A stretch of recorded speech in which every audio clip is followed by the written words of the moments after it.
കേരളത്തിൽ ഓൺലൈൻ മദ്യവിൽപ്പന നടക്കുന്നതുമായി ബന്ധപ്പെട്ട് നിലവിൽ സർക്കാർ ഒരു തീരുമാനം എടുത്തിട്ടില്ലെന്ന് എക്സൈസ് വകുപ്പ് മന്ത്രി എം ബി രാജേഷ് വ്യക്തമാക്കി. ഈ വിഷയത്തിൽ തിടുക്കത്തിലുള്ള ഒരു തീരുമാനവും ഉണ്ടാകില്ലെന്നും മദ്യവിൽപ്പനയുടെ കാര്യത്തിൽ പുതിയ നയങ്ങൾ രൂപീകരിക്കുന്നത് വിശദമായ ചർച്ചകൾക്ക് ശേഷമായിരിക്കുമെന്നും അദ്ദേഹം അറിയിച്ചു.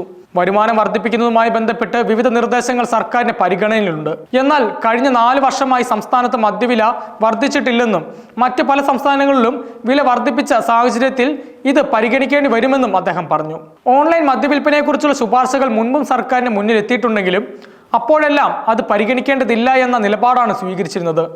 വിവിധ പ്രപ്പോസലുകൾ സർക്കാരിന് ലഭിക്കാറുണ്ടെന്നും അവയെല്ലാം വിശദമായി ചർച്ച ചെയ്ത് ക്യാബിനറ്റ് അംഗീകരിച്ച മദ്യനയത്തിന് അനുസൃതമായിട്ടായിരിക്കും അന്തിമ തീരുമാനമെടുക്കുകയെന്നും മന്ത്രി കൂട്ടിച്ചേർത്തു.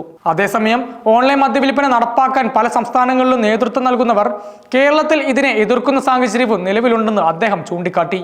സർക്കാരിന്റെ വരുമാനം വർദ്ധിപ്പിക്കുക എന്ന ലക്ഷ്യത്തോടെയാണ് ഓൺലൈൻ മദ്യവിൽപ്പനയ്ക്കുള്ള ശുപാർശ ബെവ്കോ MD ഹർഷിത അട്ടല്ലൂരി സർക്കാരിന് സമർപ്പിച്ചത്.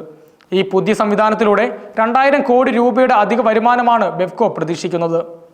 ഇതിനായി ഒരു മൊബൈൽ ആപ്ലിക്കേഷനും തയ്യാറാക്കിയിട്ടുണ്ട്. മദ്യവിൽപ്പനയ്ക്ക് ഓൺലൈൻ ഡെലിവറി പ്ലാറ്റ്ഫോമുകളായ സ്വിഗ്ഗി അടക്കമുള്ള കമ്പനികൾ താൽപര്യം പ്രകടിപ്പിച്ച് സർക്കാരിനെ സമീപിച്ചിട്ടുണ്ടെന്നും ഹർഷിത അട്ടല്ലൂരി അറിയിച്ചു.